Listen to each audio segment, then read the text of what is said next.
Bonjour et bienvenue dans Credo Fraîche, le podcast qui parle des livres, mais surtout des gens qui les produisent.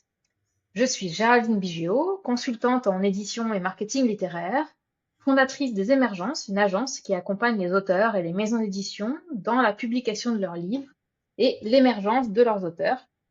Je suis une ancienne d'Amazon et d'Albin Michel.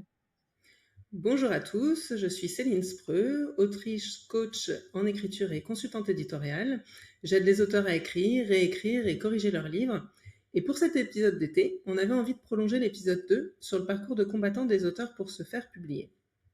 Un épisode un peu spécial car on va explorer la spécialité de Géraldine, comment préparer son dossier de soumission pour les maisons d'édition.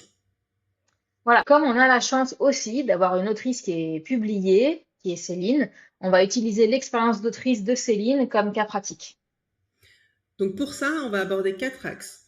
La qualité et l'angle du texte, les lois du réseau, l'étude de marché et le processus d'envoi du dossier.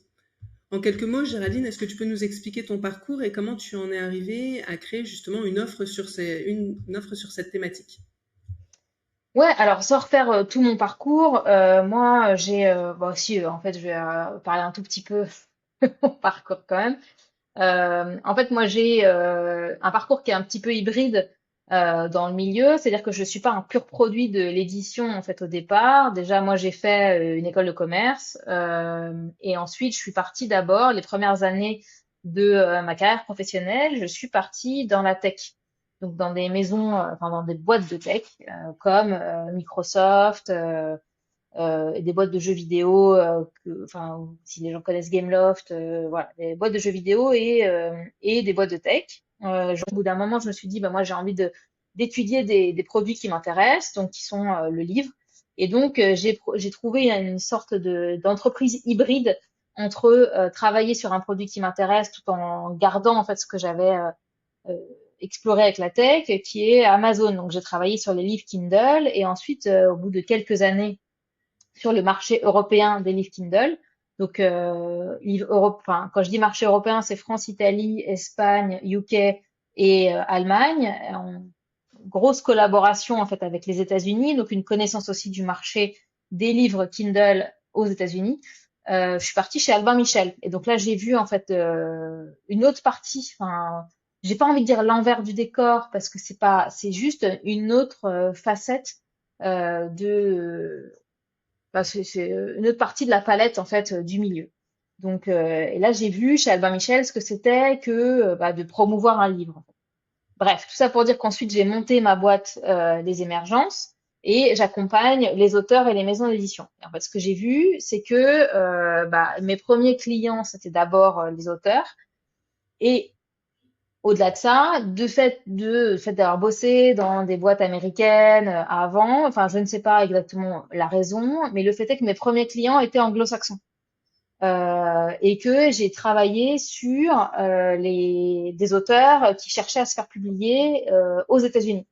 Et en fait, c'est ça qui s'est passé, c'est que clairement moi les auteurs, la première demande qu'ont les auteurs en général quand demandent un accompagnement marketing, c'est souvent pour se faire accompagner pour trouver une maison d'édition. Et ça a été la demande de ces auteurs-là, en fait. Donc, et alors pourquoi j'ai aussi explicité tout ça? C'est parce qu'en fait, la culture anglo-saxonne est très différente de la culture française. Pour autant, il y a quand même des similarités parce que le milieu a des similarités et que qu'il y a des différences, qui est que les maisons d'édition américaines, déjà, il y a une forte concentration ces dernières années sur les maisons d'édition américaines. Il n'y a pas du tout l'environnement éditorial qu'on peut avoir en France, qui est d'avoir encore plein de petites maisons et tout ça. Il y a une grosse concentration et il y a quand même 5 grosses maisons principales qui n'ont clairement plus du tout aucun contact avec leurs auteurs pour les choisir. Donc ça veut dire qu'elles ont vraiment industrialisé ce processus de faire un dossier de soumission et d'élaborer ce dossier de soumission et elles l'ont vraiment standardisé et quand je dis standardisé, c'est qu'elles y ont vraiment réfléchi et elles ont communiqué dessus. Et du coup, moi, j'ai commencé au début, quand j'ai monté les émergences, par travailler ces dossiers de soumission pour les boîtes américaines.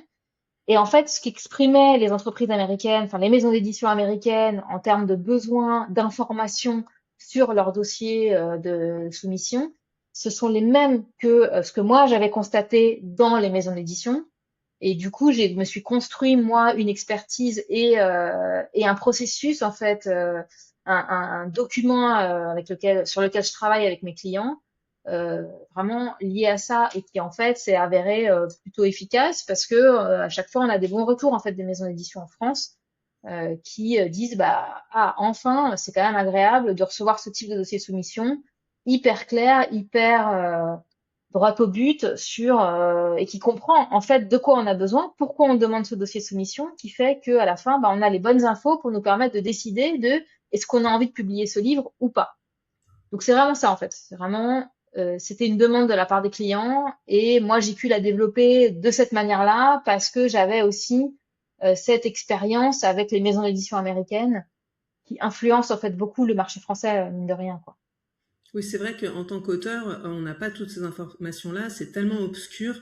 Et c'est pour ça que c'est intéressant de commencer par le premier axe qui est la qualité et l'angle du manuscrit, avec l'idée de bah, qu'est-ce que c'est qu'un manuscrit de qualité déjà pour commencer. Alors, je peux peut-être répondre à la Ouais, question que je suis coach et que j'accompagne beaucoup les auteurs. C'est vrai qu'il y a plusieurs choses dans un texte de qualité et c'est la base. Donc il va y avoir le côté, il faut que le texte soit structuré, il faut que les personnages soient évidemment bien caractérisés, il faut qu'il y ait une cohérence dans tout le manuscrit, évidemment, avec quelque chose qui fait que quand on va lire le livre de l'auteur, on va se dire, bah voilà, il part d'un point A, il va jusqu'au point B, il sait où il nous emmène, c'est cohérent et du coup, il y a une vraie histoire qui a été construite avec des vrais outils.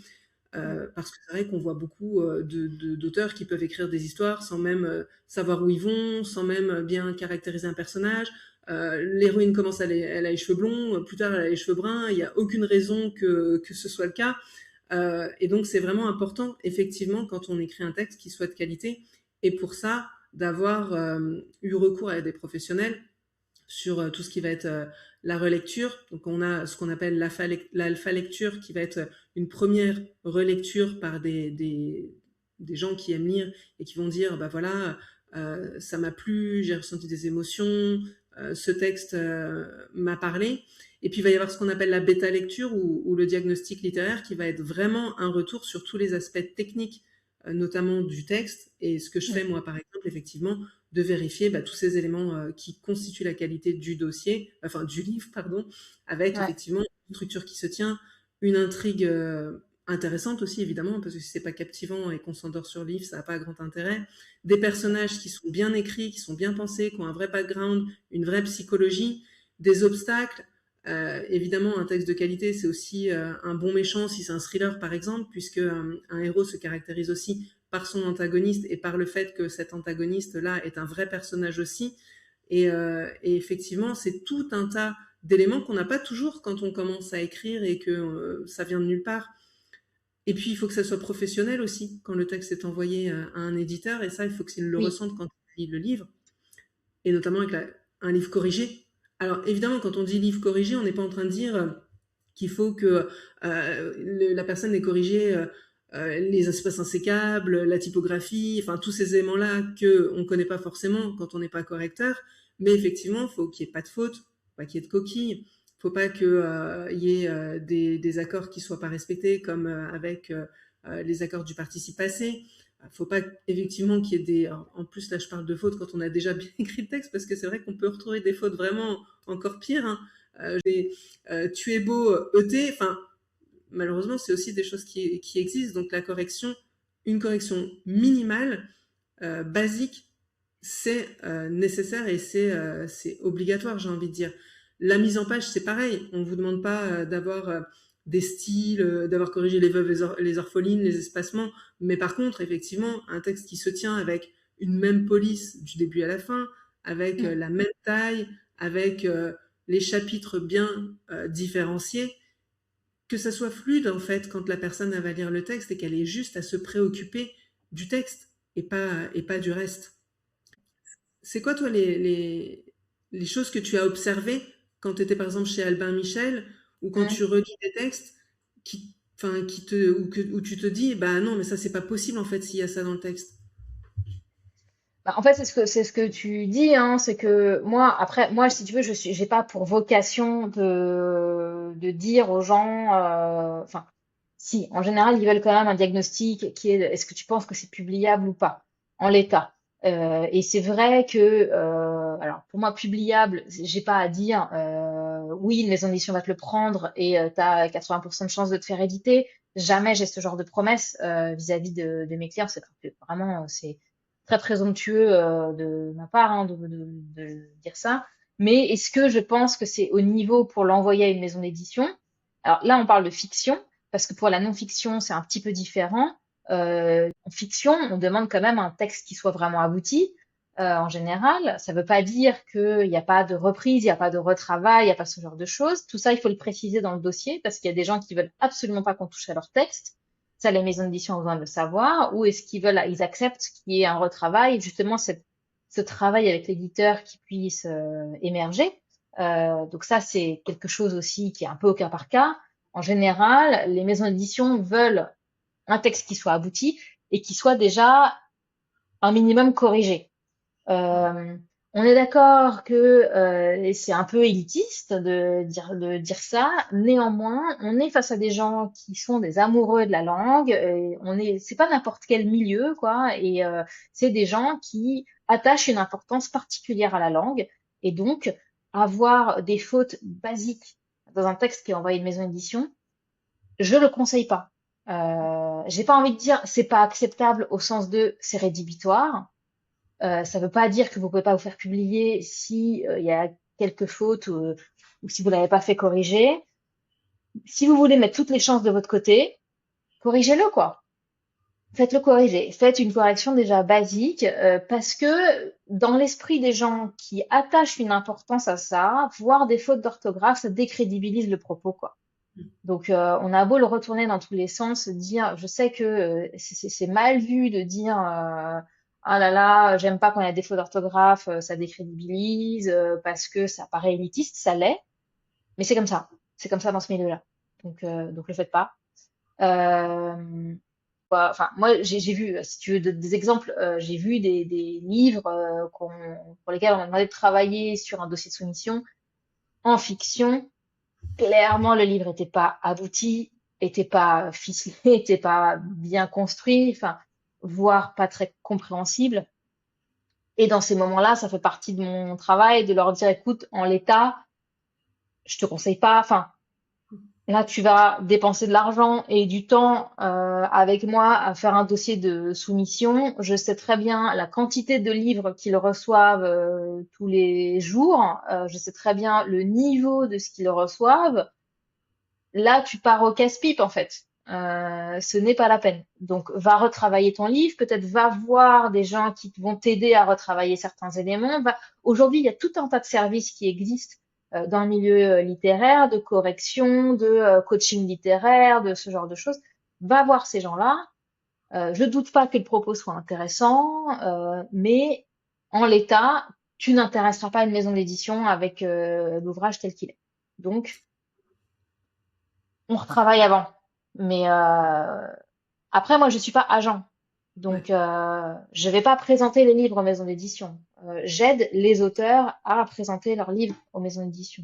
Donc, Oui, donc s'ils décident d'y aller quand même, très bien. Mais moi, de ce que j'ai vu, voilà, il faut quelque chose d'abouti pour de la fiction. d'accord. Il y a d'autres différences avec la non-fiction par rapport à la fiction? Ouais, alors, non, enfin, la différence, elle est là, c'est que dans la fiction, dans la non-fiction, on accepte d'avoir des livres qui ne sont pas totalement écrits. On accepte d'avoir des livres qui ont une structure, par contre, aboutie, un chapitrage, voilà, qui est clair, construction, quoi, et derrière un résumé de ce qui va se trouver dans chaque chapitre. Chaque chapitre n'a pas besoin forcément d'être complètement terminé. Donc, par contre, le propos doit être clair déjà dans le sommaire détaillé.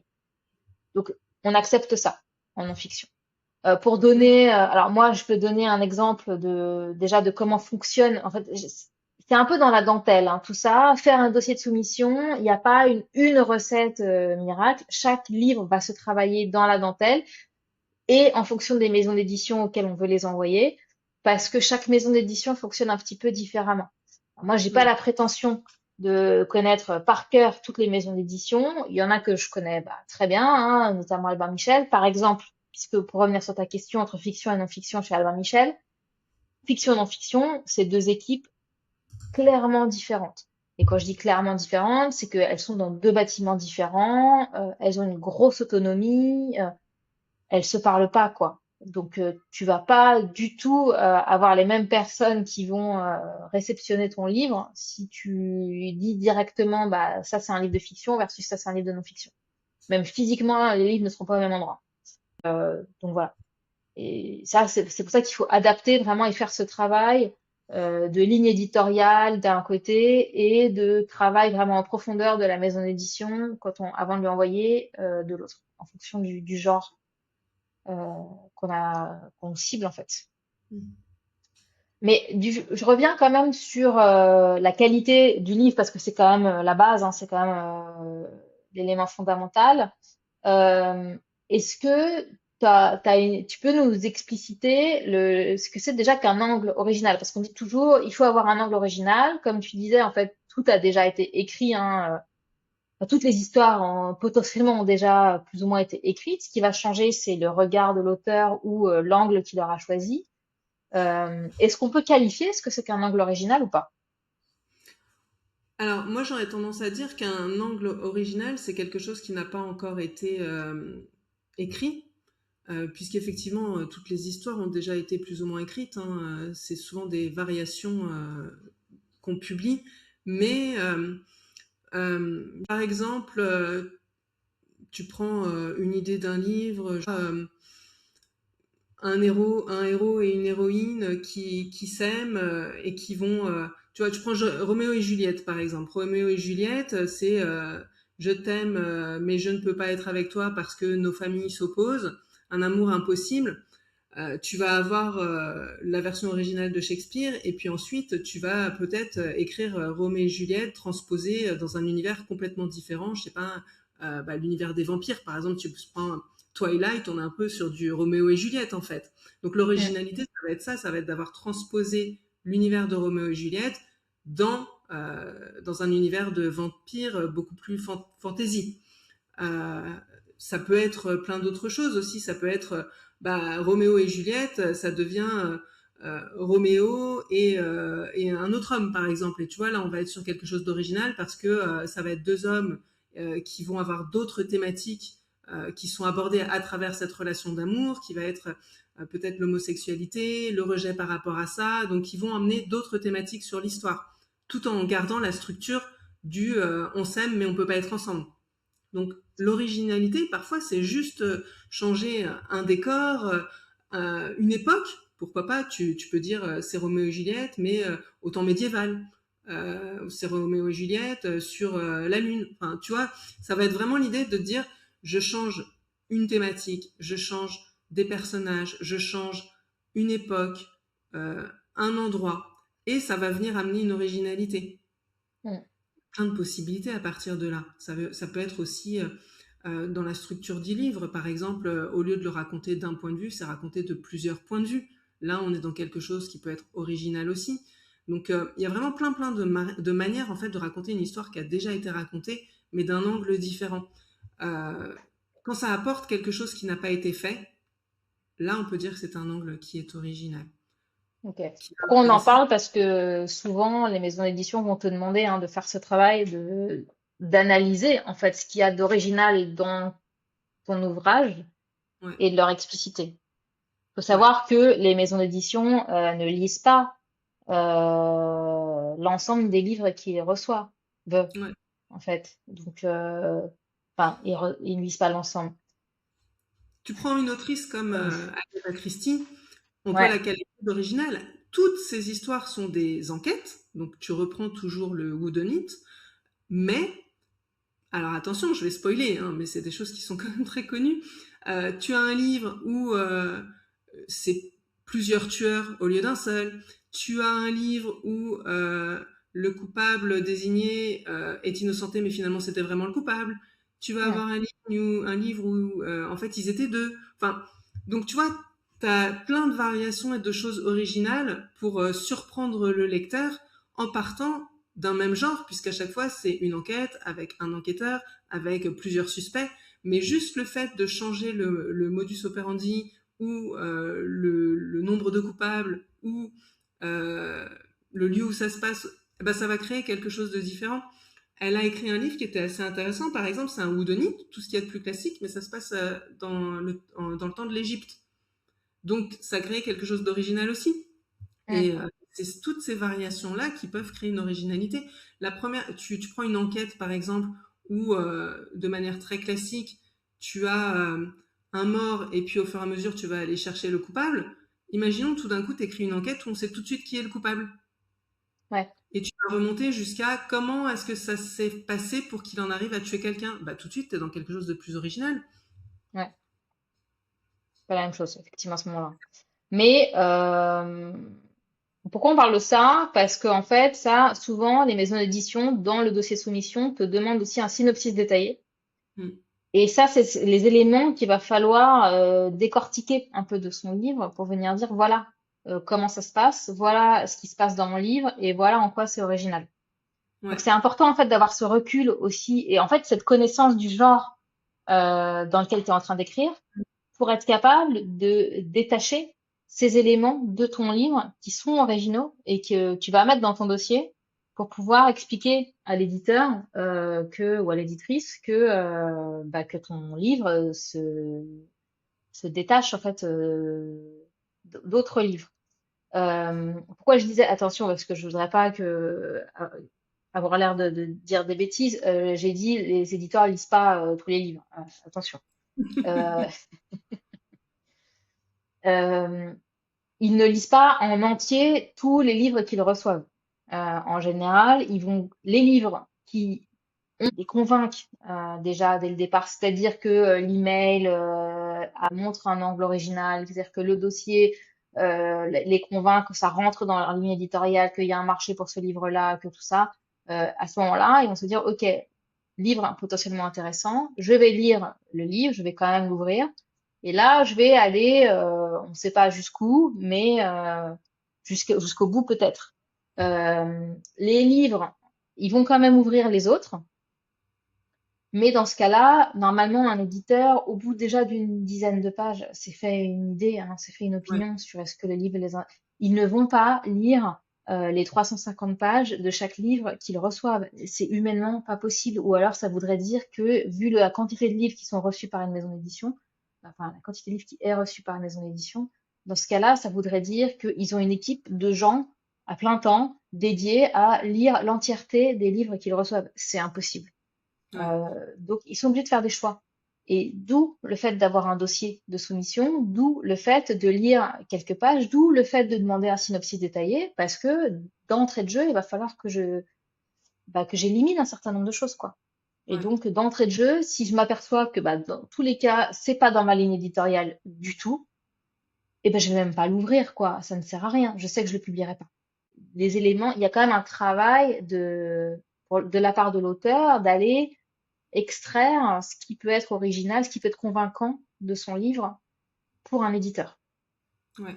Et dans la qualité de ce qu'on écrit, il y a aussi parfois des petits vices d'auteur, on va dire. Euh, Mm. Moi, je vois dans le parcours que j'ai pu avoir sur les 5 livres que j'ai écrits, la manière dont mon écriture a évolué au fur et à mesure. Dans le premier livre que j'ai écrit, c'était des phrases très pompeuses, très alambiquées, très ampoulées, tu vois, pour montrer, regardez, je sais écrire, mais qui du coup crée quelque chose de pas très agréable. Ça alourdit le texte et du coup, bah, c'est moins sympa à lire. T'as plein de petits défauts comme ça qui peuvent revenir. L'utilisation excessive d'adverbes.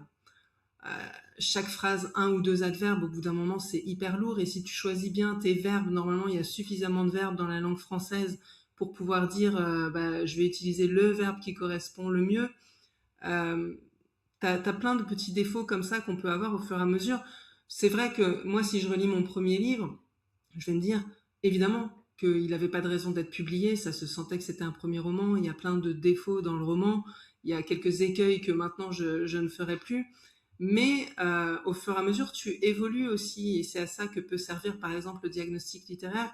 C'est l'idée Mm. que quand quelqu'un te relit avec un point de vue extérieur, en ayant une connaissance de toute la technicité d'un roman, bah, tout de suite, il va pointer des choses que toi, tu ne vois plus parce que tu es tellement le nez dans ton texte qu'au bout d'un Ouais, moment, tu vois plus ce qui fonctionne et ce qui fonctionne pas. Et d'avoir un angle extérieur, tout d'un coup, bah, effectivement, ça te permet de voir des choses que toi, tu n'aurais pas vues. Alors, tu voyais ça peut plus. être Ouais. des bêta-lecteurs de ton entourage, ça peut être des professionnels. Après, ça dépend aussi du budget que tu peux avoir. Tout le monde n'a pas le budget aussi pour faire toutes les prestations. Mais moi, je vois par rapport à l'auto-édition, par rapport aux maisons d'édition, par rapport au premier roman et par rapport à comment ça a évolué, euh, je comprends aujourd'hui pourquoi les premiers textes n'ont pas été acceptés. Euh, Ouais, intéressant. Du coup, toi, avec le recul. c'est comme tu dis, tu vois, c'est que dès le début d'un texte, on voit tout de suite si le style, si ça va correspondre ou pas. Moi, mes deux premiers textes, ils sont assez classiques, c'est des thrillers psychologiques. Même s'il y a une petite originalité dans le premier parce que ça traite d'hypnose, il y en a d'autres qui l'ont fait aussi. Mais effectivement, avec le recul, tu te dis, c'est un livre que tu peux prendre plaisir à lire, mais ça n'apporte rien d'original. Au fur et à mesure, par contre, effectivement, tu apprends de tes erreurs, tu évolues. Et quand j'ai fini par me faire éditer, c'est parce que justement, j'avais trouvé un éditeur dont la ligne éditoriale correspondait à mon angle d'écriture, l'hypnose. C'est un livre qui était très original parce que personne ne l'avait fait avant. Ouais, Euh, En quelques mots, en fait, Milton Erickson, qui est le père de l'hypnose moderne, il travaillait de chez lui et son domicile est devenu un musée en fait aujourd'hui à Phoenix aux États-Unis. Et c'est son fils, un de ses fils, qui fait la visite. Et l'idée, c'est quand il te fait la visite, c'est que chaque endroit, tout est resté en l'état quand il est mort. Et comme il travaillait de chez lui, en fait, et qu'il utilisait beaucoup les membres de sa famille dans sa stratégie de thérapie, ouais, chaque pièce qui est restée en l'état, tu as des objets, tu as des choses qui sont attachées à des anecdotes, à des stratégies. Et quand j'ai visité ce musée-là, je me suis rendu compte qu'il n'y avait rien d'écrit sur ce musée, sur ce sujet-là. Et l'idée, ça a été de proposer effectivement une sorte de visite guidée du musée en écriture, en images, comme une maladie hypnotique, notamment pour les gens qui n'ont pas les moyens d'aller à Phoenix, parce que c'est quand même un voyage qui coûte un peu cher, les États-Unis. Et c'est un sujet qui intéresse les gens qui font de l'hypnose. Là, quand j'ai proposé ce sujet à la maison d'édition qui était complètement spécialisée dans l'hypnose, et que le livre n'avait jamais été fait, et que ça allait être intéressant pour les gens qui suivent le travail de Milton Erickson, la personne a accepté de publier le livre. Évidemment que par rapport au premier, j'en étais à un quatrième livre, il y avait eu une évolution dans mon écriture et que c'était professionnalisé. Le livre était relu, était réécrit, donc il était prêt à être publié en fait. Et mm, effectivement, là, ça a fonctionné. Et celui d'après a été une commande du même éditeur sur un autre sujet d'hypnose qui n'avait pas été fait. Donc il y a vraiment cette idée que quand tu trouves un angle original, et que tu t'adresses à la bonne maison d'édition par rapport à la ligne éditoriale, là, ça peut fonctionner. Attention, cependant, trop original, au contraire, ça peut ouais, rebuter. Le livre d'avant mm, que j'avais écrit via Librinova, donc c'était un livre auto-édité, il traite d'une héroïne qui découvre dans les années 50 qu'elle souffre d'épilepsie et elle va suivre tout un trajet, une quête initiatique à travers un road trip aux États-Unis pour aller voir justement Milton Erickson et travailler sur sa maladie avec l'hypnose. C'est un polar, c'est aussi un livre qui traite de développement personnel, mais l'angle qui est abordé de la maladie de l'épilepsie peut rebuter parce que aujourd'hui, malheureusement, on pourrait dire que c'est pas une maladie qui a la cote comme le burn-out ou la dépression, qui est pas en vogue, on va dire, en tout cas. mm. Si on peut dire ça comme ça, hein, parce qu'avoir un burn-out ou être dépressif, c'est pas drôle, mais c'est quelque chose qui est publié en maison d'édition. L'épilepsie, Mm. beaucoup moins. Dans un roman, encore moins. Donc effectivement, là, ça va être peut-être trop original par rapport aux maisons d'édition qui vont peut-être se dire qu'elles prennent un risque, donc du coup ils vont pas le publier. Enfin voilà, il y a plein de facteurs qui peuvent rentrer en compte par rapport au trop original. Bah, en fait, ce que tu dis, pour moi, je vois trois sujets, en fait. Si je dois le traduire en langage un peu maison d'édition, hein, parce que maison d'édition, c'est quoi? C'est un business à faire tourner. Enfin, moi, je sais que j'ai tendance à vachement remettre un peu les choses sur terre et les deux pieds dans le milieu capitaliste, en fait, hein, qui est le nôtre aujourd'hui. On peut le déplorer, mais c'est la réalité des choses. Et un éditeur ou une éditrice est ancré dans cette réalité-là. Donc, eux, ça va se traduire à chaque fois par quelque chose. Donc, si tu veux, si tu me dis épilepsie versus burn-out, dépression, ce qu'on se dit derrière, c'est la notion de marché. Mhm. C'est-à-dire qu'aujourd'hui, c'est compris par les gens. Le burn-out, ça a touché, déjà, ça touche beaucoup de gens. Tu me disais, on en parlait un petit peu, que l'épilepsie, en fait, ça touche beaucoup de gens aussi, mais on ne le sait pas. En tout cas, c'est pas un sujet qui médiatiquement est vraiment sur la table. Alors que le burn-out et la dépression, c'est des choses dont on parle beaucoup aujourd'hui. Ça se traduit en langage éditeur par les gens connaissent, en ont conscience, potentiellement il y a un marché. C'est Ouais. ça en fait que ça veut dire. Analyse du risque, bah en fait, enfin trop original égale je prends un risque. On rentre dans cette analyse du risque, de se dire moi j'ai besoin que le livre se vende en fait, donc Ouais. j'ai besoin d'un retour sur investissement. Donc risque égale bah potentiellement retour sur investissement qui marche pas quoi. Et donc tout ça, c'est des choses qui vont rentrer dans le langage éditeur. Potentiellement, on parlait du livre abouti, corrigé, ça veut dire livre moins cher à produire aussi pour un éditeur. Ouais. Euh, Évidemment, il y a le côté crédibilité, il y a tout le côté, bah, c'est un livre qui est déjà abouti, donc que je peux bien comprendre et tout ça, mais moins on a à intervenir sur un livre, bah, moins ça coûte en fait pour un éditeur. Et c'est un peu ce qu'on disait dans l'épisode précédent avec Fanny et Tali, hein, c'est que en fait, ce qu'on va faire quand on va chercher une maison d'édition, c'est qu'on va chercher des fonds. Ouais. On va chercher un investissement. C'est une maison d'édition, elle investit sur le livre. Donc avoir déjà un livre abouti, corrigé, bien écrit et tout ça, eh ben en fait, c'est autant d'investissement que j'aurais pas à faire sur le livre. Si j'ai pas à investir sur le livre, potentiellement, bah mon retour sur investissement est quand même, enfin plus facile, c'est plus facile d'avoir un bon retour sur investissement, c'est un livre sur lequel j'ai finalement peu investi. Donc, tout ça, ça rentre en ligne de compte. C'est-à-dire que potentiellement, un livre déjà abouti, mais est un petit peu moins bon, mais déjà abouti, techniquement, enfin, rationnellement, aura peut-être plus de chances de se faire publier qu'un excellent livre, mais où il y a vraiment beaucoup de retravail à faire d'un point de vue éditeur, quoi. Ouais. Donc tout ça, c'est voilà, tout ça c'est juste pour dire que tout ce dont tu parles là, qui sont des sujets vraiment littéraires, hein, se traduisent aussi en langage économique derrière pour un éditeur quand il découvre ton livre. Tu parles de chance. Alors on peut pas dire qu'il y a une recette parce que presque aucun auteur n'est sûr de pouvoir se faire publier. Mais est-ce que tu dirais quand même qu'il y a une part de chance dans le process? Oui, évidemment. Après, il y a de la chance plus ou moins provoquée, mais il y a évidemment une part de chance. Par exemple, enfin, une partie du travail qu'on va faire sur le dossier aux maisons d'édition, c'est se dire, je vais aller faire le travail d'aller étudier les livres qui ont déjà été édités par cette maison.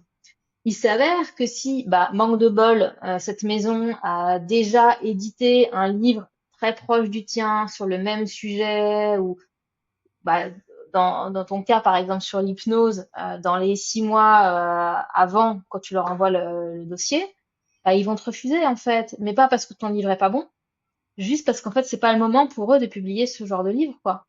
Parce qu'ils viennent d'en publier un similaire et que techniquement, enfin techniquement, c'est rationnellement, ils peuvent pas se permettre de publier 2 fois le même livre dans la même année, quoi. Enfin, le même livre, entendons-nous. Encore une fois, sujet original, tout ça, pas le même livre, néanmoins livre proche, quoi, visant le même public, en fait, c'est ça le truc. C'est un livre qui va sensiblement cibler les mêmes personnes, pourra pas être soutenu, défendu par une maison d'édition 2 fois dans l'année. Donc manque de bol. La maison d'édition qui pourrait être hyper intéressée par ton livre va te dire non, pas parce que le livre est mauvais, mais parce qu'ils peuvent pas le publier maintenant, quoi.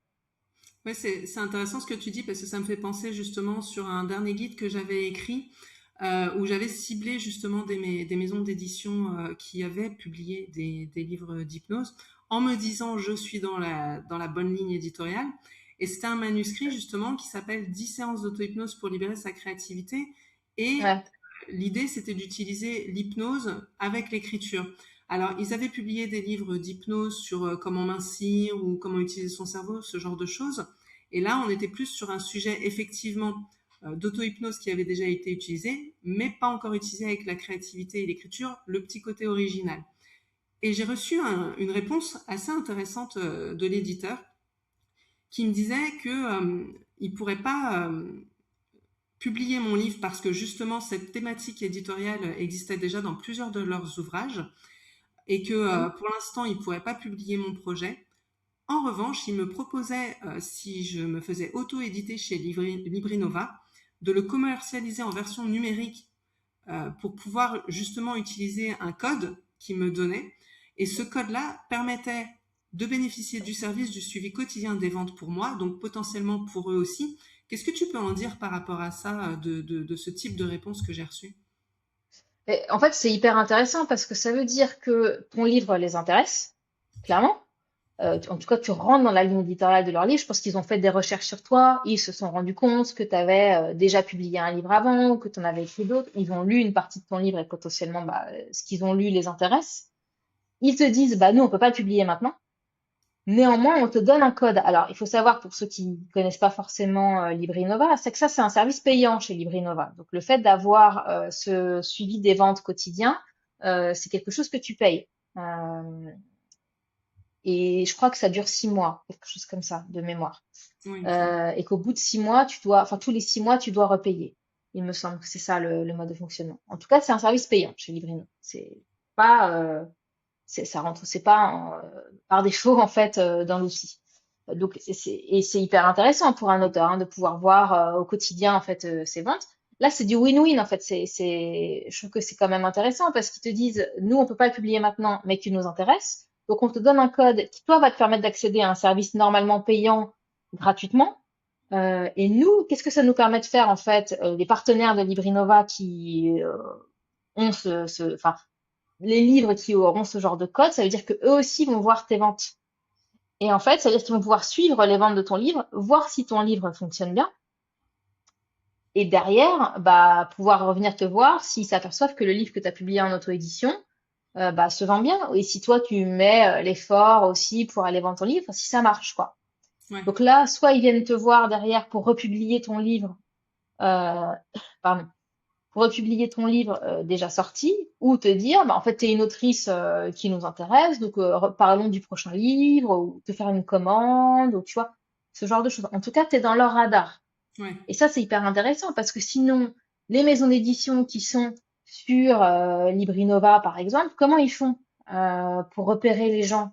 Bah, ils vont appliquer des filtres en fait. Ils vont appliquer des filtres de dire bah nous, vas-y montre-moi les livres qui sont dans tel genre, qui ont publié, enfin qui ont vendu plus de 1000 livres. Et bon bah tu vas avoir, ils vont avoir leurs livres qui vont apparaître. Mais en fait ils savent qu'ils loupent aussi des opportunités comme ça. C'est-à-dire que toi si t'es à 999 livres, bah, tu vas pas apparaître dans leur filtre de 1000. À quel moment tu mets la barre quoi? ouais, Peut-être que toi, avoir vendu 500 livres en 15 jours, c'est beaucoup plus, ça a beaucoup plus de potentiel pour eux que quelqu'un qui aura vendu 1500 livres en 3 ans. Tu vois, or, bah, le 1500 livres en 3 ans, il va apparaître dans leur filtre, alors que toi, tes 500 livres en 15 jours, ils les verront pas, parce que tu rentres pas dans les filtres. Donc, ils préfèrent, en fait, pour les auteurs, en tout cas, je le vois comme ça, hein, je sais pas cette maison d'édition-là, comment elle fonctionne, mais moi, je vois le rationnel comme ça, de se dire, moi, je préfère donner mon code en fait aux gens qui m'intéressent, et au moins, j'ai déjà moi filtré les gens qui potentiellement écrivaient des choses qui m'intéressent, et ouais, je peux les traquer. Ouais, je peux les traquer, pas au sens, pas au sens policier du terme, mais au moins, j'ai déjà un petit pool de livres dont je sais que ça correspond à ma ligne éditoriale et qui peuvent m'intéresser. Et si j'en vois un qui émerge un peu, bah, je vais aller les voir. Et j'ai ouais. pas besoin, moi, de mettre en place tout un tas de filtres un peu arbitraires, finalement, qui vont faire que je peux passer à côté de quelque chose qui aurait pu être intéressant, quoi. Ouais, bah ça nous amène au deuxième axe de ce podcast, de savoir justement, est-ce que quand tu envoies ton dossier, c'est recommandé de commencer, de connaître quelqu'un ou de remplir le formulaire ou de passer par un autre moyen. Toi, tu recommandes quoi pour que justement il t'identifie? Bah, en fait, ça dépend si tu as des contacts ou pas. Donc, idéalement, c'est toujours mieux de connaître quelqu'un. Donc, d'arriver à se faire introduire.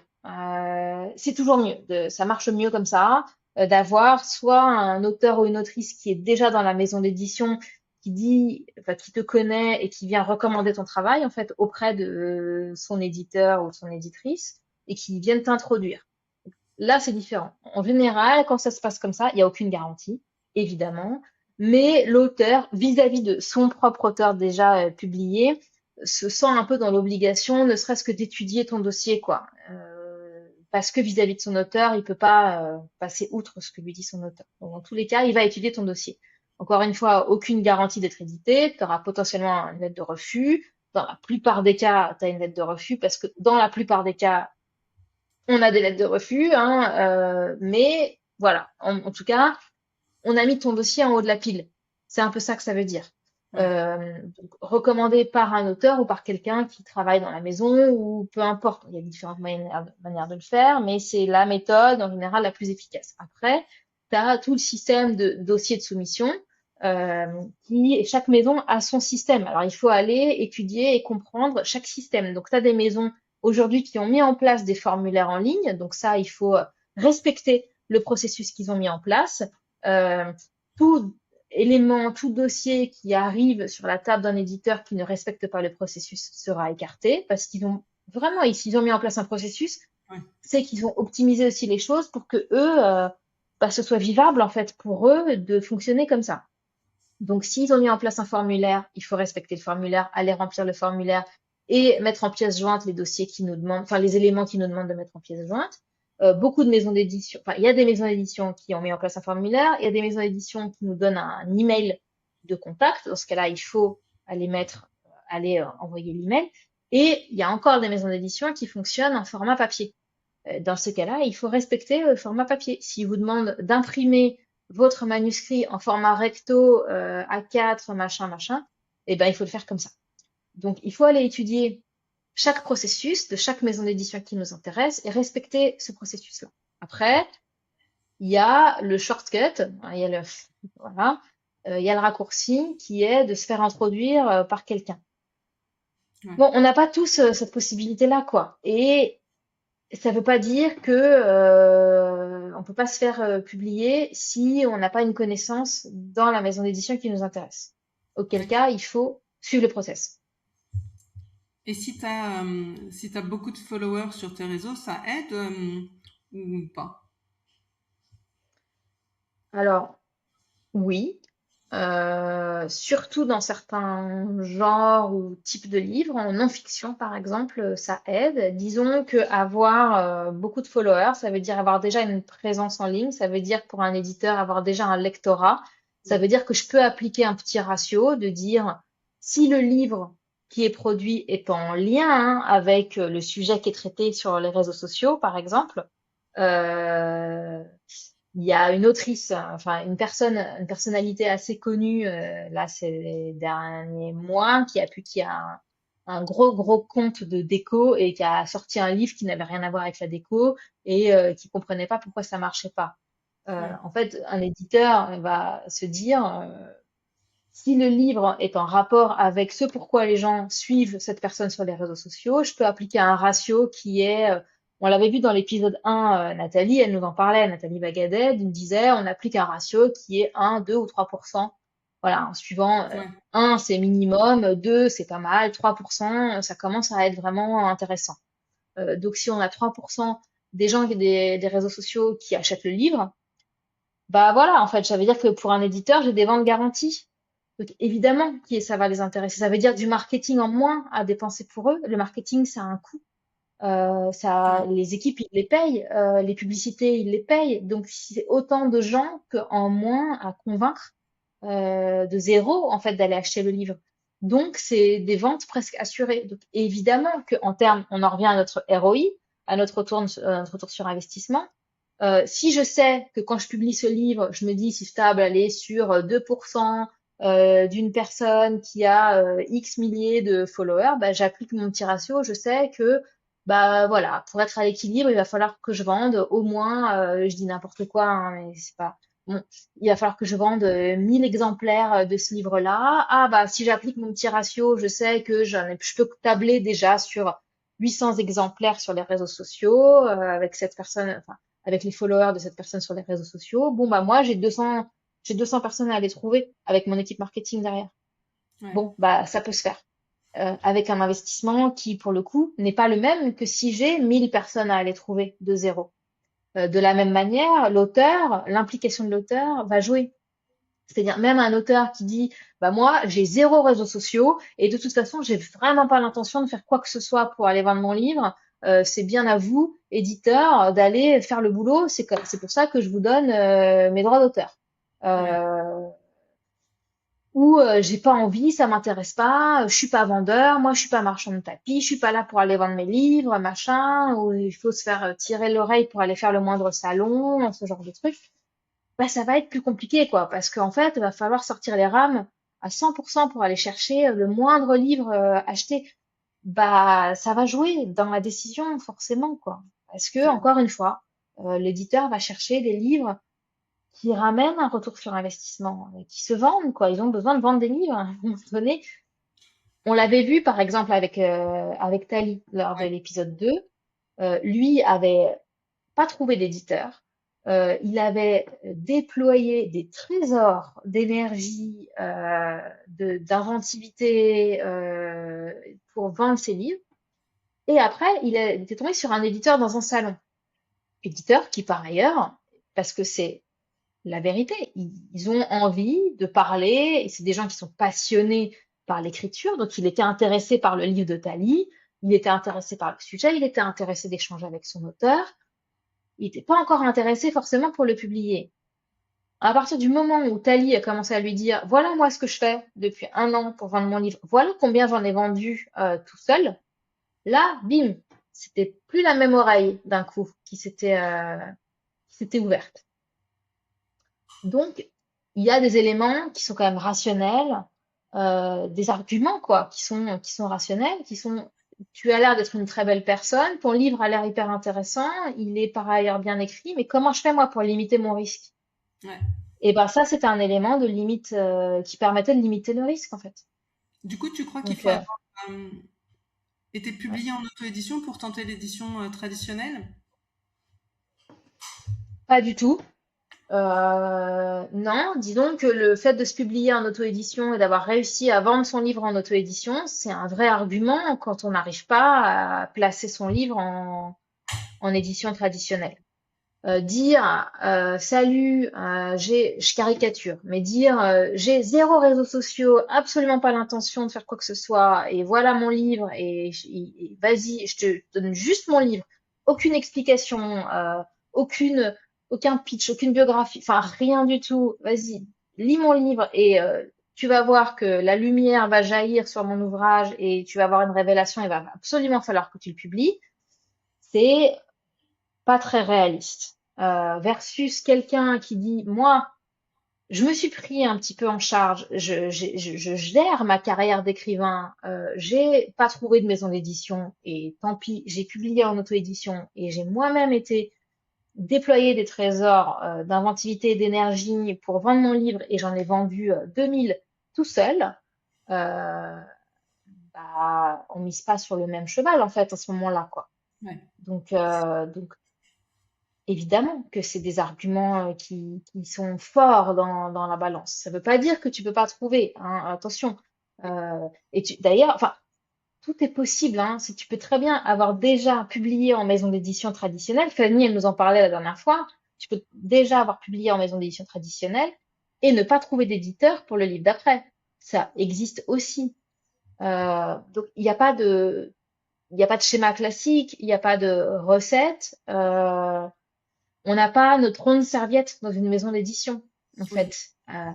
ça n'existe pas. Donc, enfin, ça n'existe pas, sauf pour certains très grands auteurs, mais enfin, voilà, tout le monde n'est pas Amélie Nothomb avec qui a un bureau dédié chez Albin Michel. Il y en a une, c'est Amélie Nothomb.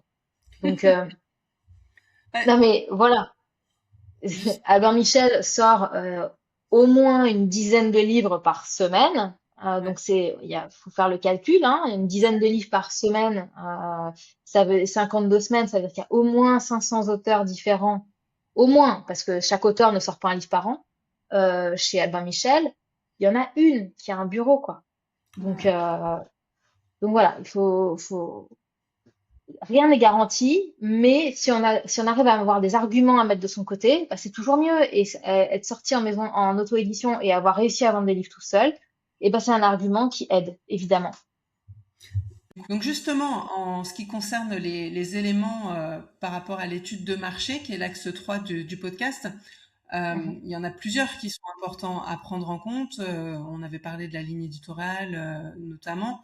C'est quoi pour toi les différents éléments importants à prendre en compte pour l'étude de marché? Alors, juste, en fait, l'étude de marché, c'est un élément du dossier de soumission. Donc, Ah, ce qu'on peut faire, c'est lister peut-être tous les éléments qu'il y a à mettre dans le dossier de soumission. oui, Et c'est plus simple. Et je te détaillerai ce qu'il y a à mettre dans l'étude de marché aussi. Donc en fait, pour ouais, moi, donc un dossier de soumission dans son ensemble, comment dire, ça se compose de plusieurs éléments. Donc après, adapter, moi en général, je fais faire tout à mes clients et après, on adapte. Si certaines maisons d'édition veulent une partie, pas l'autre, bah, si tu as tout, au moins après, tu prends la partie qui te demande et puis tu la mets dans ton dossier. C'est plus facile que de réinventer la roue à chaque fois, quoi. Donc, en fait, hormis le manuscrit, évidemment, hein, parce que bon, le premier élément, c'est quand même le manuscrit. Dans ton dossier de soumission, la plupart du temps, on va vouloir un synopsis détaillé, si tu es sur un polar ou quelque chose, un type de livre dans lequel la fin est hyper importante, il faudra leur donner la fin. C'est pas une quatrième de couverture, il s'agit pas de donner envie ou de rester mystérieux là.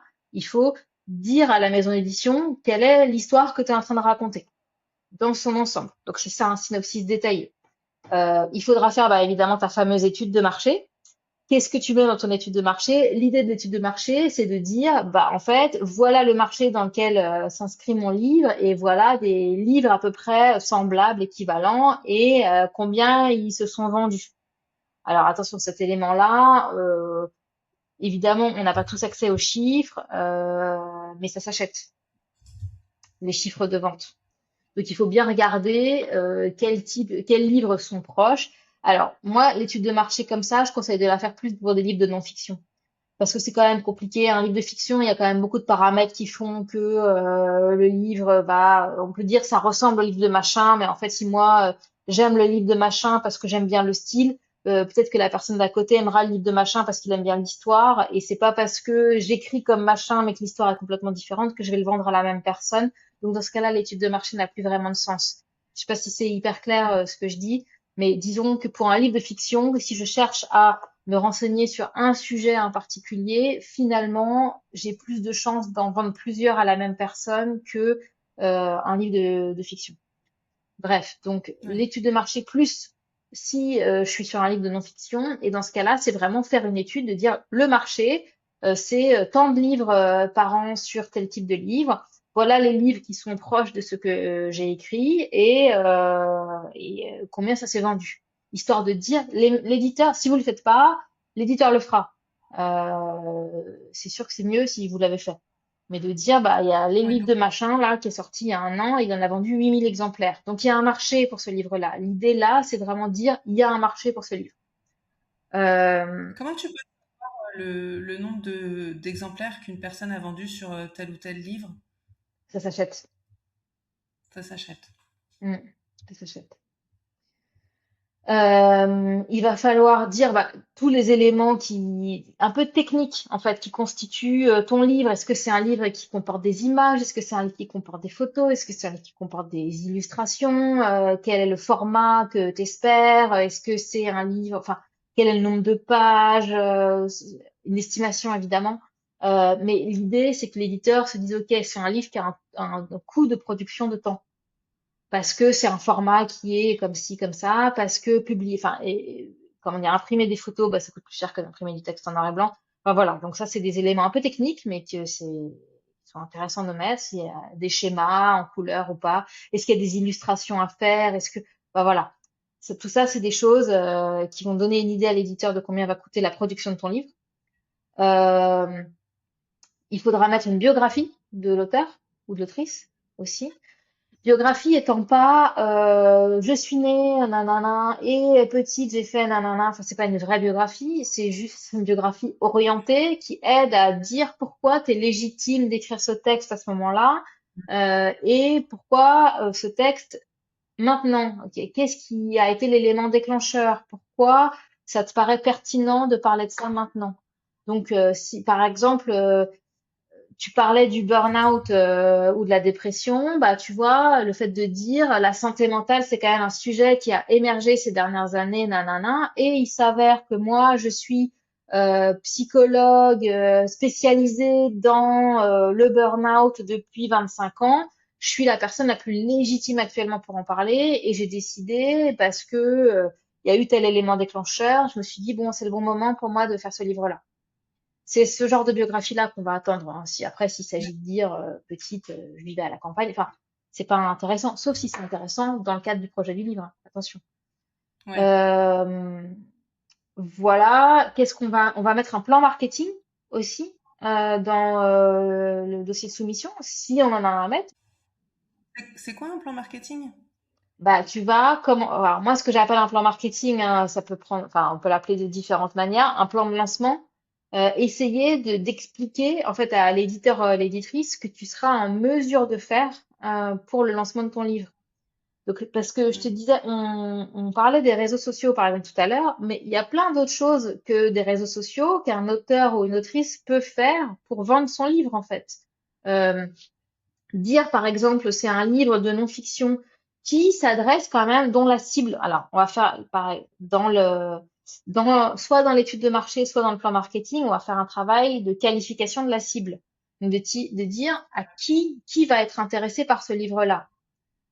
Et si on se dit bah ma cible à moi ça peut être bah pour reprendre l'exemple du burn-out, bah des professionnels, parce que un livre sur le burn-out, tu peux très bien dire, moi, je vais m'adresser aux gens qui ont fait un burn-out, ou je vais m'adresser aux gens qui se retrouvent à devoir soigner des gens qui ont fait un burn-out. C'est deux cibles complètement différentes. Si ton livre Ouais. concerne les gens qui se retrouvent à soigner les gens qui ont fait un burn-out, bah, c'est une cible qui est quand même plus professionnelle. Et dans ce cas-là, bah, avoir des réseaux sociaux de malades, est-ce que c'est ou un TikTok de dingue, est-ce que c'est les gens qui sont là qui vont t'acheter ton livre?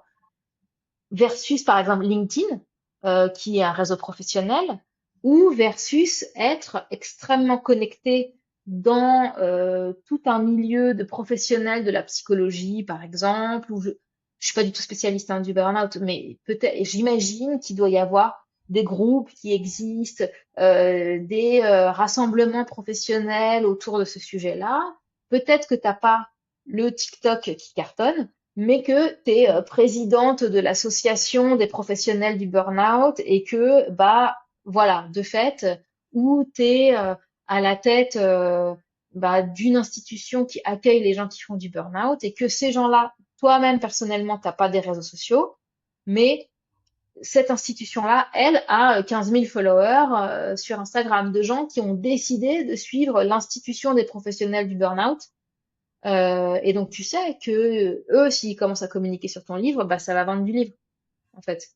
Bref, en fait, Ouais. les gens ils pensent pas forcément, mais souvent quand tu commences à creuser, ils ont accès à tout un tas de choses qui leur permettent d'avoir de la visibilité et de l'influence. Il faut Ouais. creuser. Un livre sur le burn-out, souvent, il traite pas que du burn-out, il traite de plein d'autres sujets qui peuvent intéresser plein d'autres personnes. Tu vois, moi, je pensais par exemple à un livre, c'est un livre américain d'une personne qui s'est mise à courir du jour au lendemain. Il s'avère que cette personne s'est mise à courir parce que il s'est retrouvé, il était addict au cannabis et qui s'est retrouvé en prison et qui s'est mis à faire un club de course, de running au sein de la prison, tout ça. En fait, tu peux te dire, cette personne-là, elle a écrit un livre sur comment le fait de s'être mis à courir a changé sa vie, a fait de lui un meilleur père, euh, mais aussi comment il a aidé plein de gens en prison à s'en sortir, à avoir une meilleure santé mentale. Bon, en fait, il y a plein de sujets qui gravitent autour du sujet du running. Si tu commences à aller là-dedans, te dire, bah moi, je vais intéresser les gens qui font du running, bah, en fait, tu peux intéresser les gens qui gèrent des gens en prison ou qui sont allés en prison. Tu peux intéresser les gens qui ont des addictions, à voir comment essayer de se sortir d'une addiction. Tu peux intéresser des associations de parenting, enfin de, comment dire, autour de parents, sujet sur les parents. Quelles sont les choses qui vous permettent d'être de meilleurs parents et potentiellement le fait de décharger son anxiété en allant faire du sport, bah ça peut. Je dis pas que ils vont faire 15 sujets dessus, mais ça peut être l'objet d'une communication, d'une émission, d'un podcast en lien avec ton livre, qui est pas forcément lié directement dans ce cas-là au running, mais et en fait faire ce travail de réflexion autour de voilà tous les sujets que touche mon livre, qui vont pas forcément être hyper visibles dans un synopsis détaillé, mais et à qui j'ai accès pour pouvoir vendre mon livre derrière. Donc ça va être le plan marketing. Euh, D'accord. et, et voilà, en gros, ce que tu vas mettre dans ton dossier. Après, il y a le travail sur à qui tu vas t'adresser et comment tu t'adresses à ces personnes-là. Donc, on a déjà évoqué le fait de se faire introduire. Et après, si tu peux pas te faire introduire, bah, quel email tu vas écrire, par exemple, si on te demande d'envoyer un email, bah, qu'est-ce que tu vas mettre dans ton email pour capter l'attention et pour qu'ils aient envie d'ouvrir ton dossier de soumission. Ce qu'on te demande tout le temps, c'est la lettre d'intention. Oui, Alors, lettre d'intention ou lettre de soumission, qui est en fait un petit résumé, un petit condensé de ton dossier. d'accord. Donc ça, on le travaille à part. Donc on va travailler l'emailing que tu mets, par lequel tu contactes en fait tes maisons d'édition, ta lettre d'intention et le détail du dossier, donc qui va comprendre ton synopsis détaillé, ta biographie, ton plan marketing et les éléments techniques autour de ton livre. En gros, D'accord. c'est ça que tu vas mettre dans ton dossier de soumission. Si la maison d'édition D'accord. te demande explicitement de ne mettre que ta lettre d'intention et que cette lettre d'intention ne dépasse pas 2 pages, tu ne lui mets pas toute la tartine. Tu lui Ouais. mets la lettre d'intention qui dépasse pas 2 pages. Et, et en fait, c'est comme ça que ça se fait. Après, il y a tout un travail d'aller rechercher quelles sont les maisons d'édition qui sont pertinentes pour ton livre. Ça, c'est un gros travail. Il faut pas le minimiser. C'est quand même chronophage. Il y a beaucoup de maisons d'édition en France. Il faut faire ce travail-là, sachant que toutes les maisons d'édition te disent envoyez-nous comment dire, des ouvrages qui sont en lien avec notre ligne éditoriale, sachant que bah, leur ligne éditoriale, elle n'est pas forcément hyper claire. Ok, t'as beaucoup de maisons d'édition. Enfin, en fait, t'as des maisons d'édition qui sont généralistes, qui publient plein de choses différentes qui vont te dire, nous, notre ligne éditoriale, c'est d'être toujours enfin, qui vont avoir des formulations extrêmement généralistes. Et dans ce cas-là, c'est à toi d'aller faire l'effort de voir ce qu'ils publient vraiment, dégager la ligne éditoriale. Tu vois, un, un Duno ou un Erol publie principalement de la non-fiction, mais un certain type de non-fiction en fait. Ils vont pas te dire, nous, ils publient pas la même chose qu'un Payot, tu vois. Et en fait, Ouais. faut aller faire l'effort de voir quelles sont les différences pour être capable de leur dire, moi, je pense que mon livre, il s'inscrit dans votre ligne éditoriale parce que j'ai vu que vous publiez tel et tel livre et que mon livre est plus proche, enfin, est proche de cette ligne éditoriale que j'ai dégagée, en fait, que j'ai déduit. Et je pense que ça pourrait vous intéresser. D'accord. J'ai lu il n'y a pas très longtemps une maison d'édition qui demandait dans la soumission, alors eux, ils avaient carrément mis leur contrat en ligne où ils te disaient, en gros, si notre contrat ne te convient pas, bah, c'est même pas la peine d'envoyer ton manuscrit. Ouais. Et ils demandaient, pour le dossier de soumission, euh, parce que leurs auteurs sont importants et qu'ils veulent les faire connaître.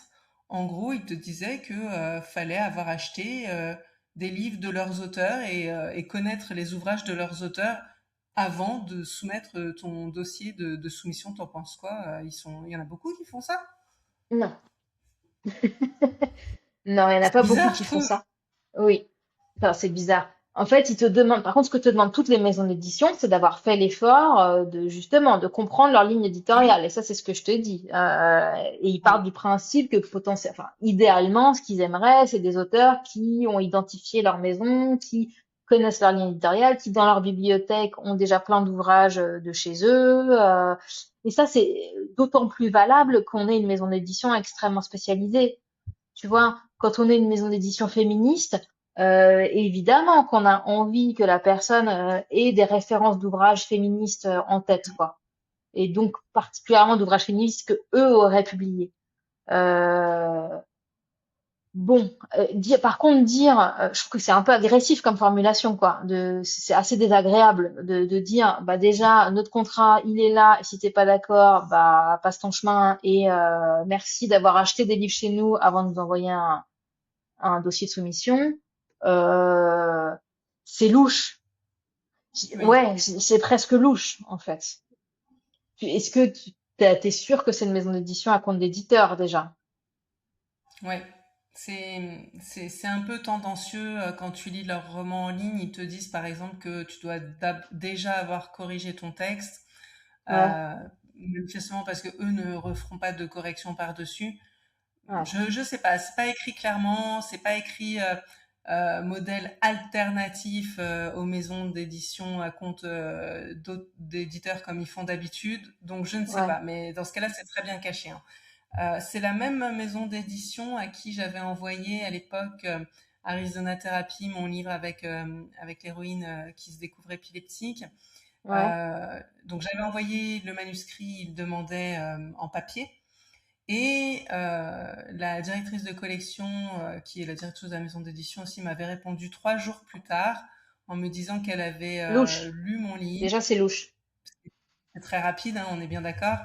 Elle avait Ouais, dit qu'elle avait lu mon livre, que ça lui avait plu, qu'elle était prête à l'éditer. Et son message était assez agressif parce qu'elle ajoutait quelque chose du style: par contre, étant donné que Milton Erickson est un des personnages de votre ligne, de votre livre, j'espère que vous avez bien demandé aux ayants droit si vous pouviez parler de lui, parce que sinon c'est inadmissible. Enfin, et ça finissait limite de manière agressive.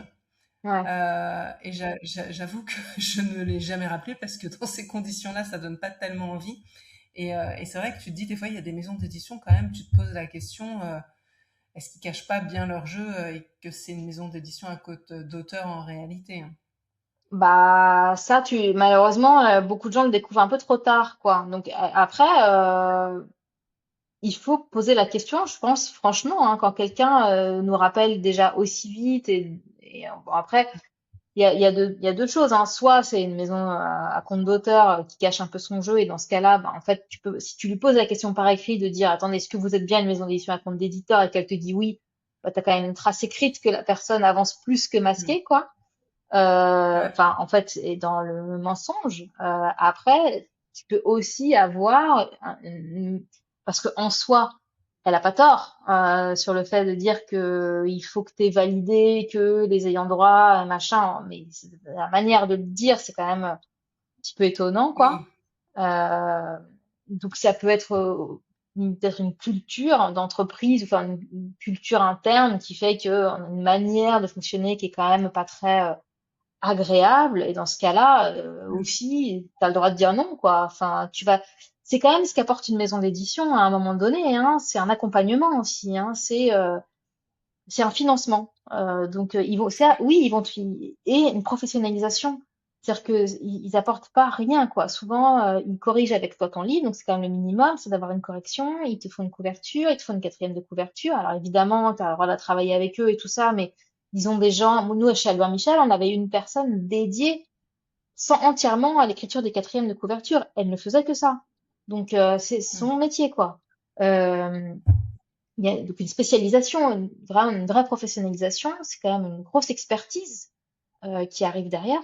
Donc ça me paraît quand même un minimum. Et après, tu as une vraie relation qui se tisse avec ton éditeur ou ton éditrice. Là, déjà, si au bout d'un message vocal, t'as pas envie de lui parler, c'est quand même compliqué de se dire je vais travailler mon livre derrière potentiellement pendant 6 mois avec elle, quoi. Ouais, ouais, c'est sûr. Mais alors, Donc bon, pour être précise, sur le contrat, c'est écrit maison d'édition à compte d'éditeur, donc je pense que c'est peut-être une maison d'édition à compte d'éditeur qui a un suivi éditorial minimaliste, hein, tout simplement. C'est vrai que également, par rapport à ce qu'elle a dit, euh, contacter les ayants droit quand écrit sur une personnalité publique, ça reste vrai, hein, mais c'est plutôt la forme qui était dérangeante ouais, que le fond. D'ailleurs, à la suite de son message, j'ai finalement pris contact avec les ayants droit de Milton Erickson et c'est ce qui m'a permis ensuite de travailler avec eux sur d'autres livres. Donc au final, j'en ai retiré du bon de ce message téléphonique. Mais c'est mm, vrai que c'est pas parce qu'on est auteur qu'on est obligé de dire amen et oui à tout type d'éditeur qui nous découvrirait ou qui accepterait de nous publier parce que c'est un win-win, c'est un échange. Il y a pas de, pour moi, il n'y a pas de hiérarchie, tu vois. On n'est pas, on est à mm. égalité en réalité. Mais c'est vrai que quand on est auteur, malheureusement parfois, on a tendance à se dire oh là là, lui il veut bien méditer, je vais dire amen à tout et je vais y aller quoi. Ah, il y a tellement peu de livres qui sont acceptés que il y a quand même ouais, un vrai boost d'ego au moment où on accepte. Et ceux qui sont un petit peu malhonnêtes jouent là-dessus, justement. À ce moment-là, comme tu as ce boost d'ego de dire ça y est, j'ai été choisi, enfin, j'ai été élu, bah, j'accepte un peu n'importe quoi, je peux plus dire non sur rien, quoi. Ben, c'est pas vrai. Ouais, C'est pas vrai. ouais. Il faut relire le C'est contrat, potentiellement discuter certains points. Euh, Moi, chez Albin Michel, alors je sais pas s'il y a beaucoup d'auteurs qui font ça, mais on avait des auteurs, par exemple, qui choisissaient de garder leurs droits numériques, et de leur donner que les droits papier. Il y a des choses comme ouais. ça qui peuvent être discutées. Oui, je me souviens avoir discuté sur le temps pendant lequel je cédais mes droits d'auteur, puisque sur le Ouais, contrat de base, c'était marqué à vie. Et je me suis dit non, à vie, c'est peut-être un peu long quand même. ouais, Et donc, on a réduit ce temps à 10 ans, ce qui me paraissait plus convenable, on va dire. ouais. Par rapport à tout ça et à cette thématique de podcast aujourd'hui, c'est quoi ton chiffre du jour, toi, le chiffre que tu as envie de retenir? Bah justement, le chiffre. Alors, je t'avoue que les chiffres sont. Il n'y a pas de chiffre officiel sur le sujet et que il y a voilà, il y a pas d'entité respectable qui sort ces chiffres-là. Mais entre le nombre de manuscrits qui sont acceptés par les maisons d'édition, on estime que c'est à moins de 1% de ce qu'ils reçoivent. Voilà. Donc c'est quand même un peu une sorte de bouteille à la mer. Donc c'est important. Et quand on se dit ça, ça veut dire aussi qu'il faut imaginer la quantité de manuscrits qui sont reçus. Donc chaque occasion ils n'ont pas le temps. Chaque occasion de refuser un livre finalement sera. C'est exactement comme quand on recherche un emploi. Hein. C'est-à-dire que si on nous a demandé un CV, une lettre de motivation, il faut bien qu'on ait des critères de sélection à un moment donné. Et désolé s'il y a un petit peu d'arbitraire là-dedans, mais on peut pas faire autrement, quoi, parce qu'on en reçoit tellement que bah on est obligé d'avoir. Donc si nous on se dit nous pour nous faire une idée, il faut qu'on puisse juger les choses sur une même base, et cette base c'est un CV, une lettre de motivation. Si tu as oublié de me mettre ta lettre de motivation, même si cette lettre je la lis une fois sur 10, et ben en fait je garde pas ta candidature. Et c'est à peu près Ouais, la même chose. Si je t'ai demandé le manuscrit et la lettre d'intention et que tu me mets pas la lettre d'intention, eh ben, je garde pas ta candidature de manuscrit, en fait. Si je t'ai demandé ouais, un manuscrit, une lettre d'intention, et que tu me mets 10 trucs, alors que je t'en ai demandé deux, eh ben, ça me va pas non plus, en fait. Donc, il faut respecter le process. Parce que ce process, il est là pour quelque chose, en fait. Il a un sens, et il faut faire l'effort, exactement comme dans la lettre de motivation, il faut pas balancer la même chose à toutes les maisons d'édition. Il faut avoir fait l'effort de montrer que on a été regarder ce qu'ils faisaient, ce qu'ils publiaient, et qu'on leur envoie pas le manuscrit à eux comme on l'enverrait à 150 autres maisons d'édition en fait. Pourquoi eux? ouais, Pourquoi je vous l'envoie à vous? Pourquoi je pense que ça peut vous intéresser vous en fait?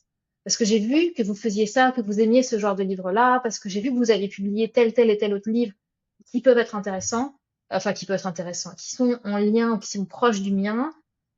Et donc voilà, je pense que ça peut matcher en fait entre nous. Pas juste, bah, je suis en recherche d'une maison d'édition et donc bah vous une autre finalement, la première qui dit oui, je la prends quoi. Ouais, Ce qui serait l'équivalent de je veux un boulot n'importe lequel. Bon bah votre entreprise ou celle d'à côté, c'est pareil. Aucune entreprise a envie ouais, aucune entreprise a envie de recevoir ce genre de message, même si c'est la vérité au fond, hein, oui, c'est évidemment. clair. Même si c'est un peu ce que vous pensez, même s'il n'y a pas qu'une seule maison d'édition qui peut publier potentiellement votre livre, ils se doutent bien que vous n'avez pas mis tous vos œufs dans le même panier. Mais il faut faire l'effort, quand vous les contactez, bah, d'avoir fait le travail, quoi.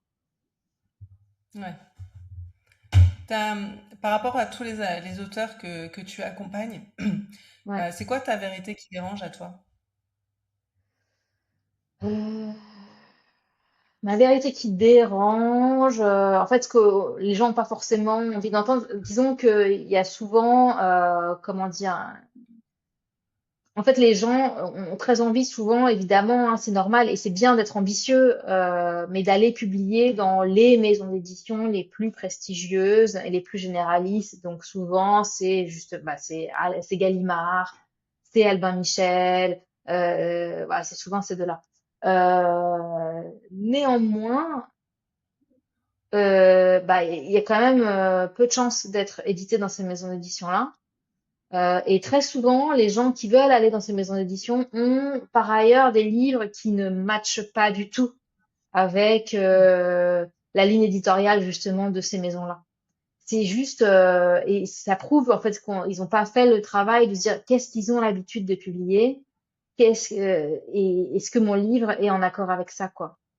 Et il faut souvent redescendre un petit peu en, euh, en humilité de ce point de vue-là. Et bien souvent, et je dirais même que pour le livre, c'est mieux, c'est-à-dire que c'est peut-être mieux d'être un auteur moyen dans une, enfin quand je dis moyen, c'est de taille moyenne en termes de vente, mais dont le chiffre de vente correspond à un auteur moyen dans une petite maison, que de se retrouver être un tout petit vendeur dans une grosse maison en fait. Ouais, Parce que à ce moment-là, bah, si vous vendez pas assez, la maison ne vous garde pas. Donc, ouais, allez voir peut-être des maisons d'édition qui vraiment fait le travail de comprendre la ligne éditoriale et allez voir peut-être des plus petites maisons, mais qui seront hyper motivées par votre livre, plutôt que d'avoir ce boost d'ego, de se dire je suis édité dans cette maison, dans cette très grosse maison d'édition, mais qui en fait, bah, des auteurs comme vous, elle en a 450, quoi. Et donc, ouais, c'est elle clair. va pas mettre le budget marketing derrière parce que elle y croit pas plus que ça au final. Ok. Je sais pas toi si c'est l'expérience que tu as eue, en tout cas, ou ce que tu as pu voir aussi. Bah, moi, c'est plutôt, oui, comment dire, j'ai jamais envoyé mon manuscrit chez Gallimard. Mais c'est sûr que dans mes débuts, j'aurais gagné beaucoup de temps si j'avais eu quelqu'un justement pour m'accompagner et savoir comment faire un dossier de soumission.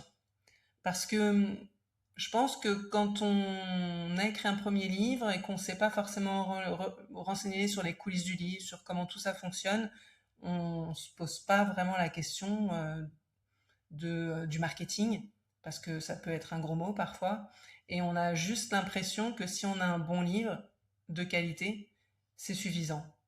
Ouais, Et ben non. Mais c'est on l'apprend indispensable.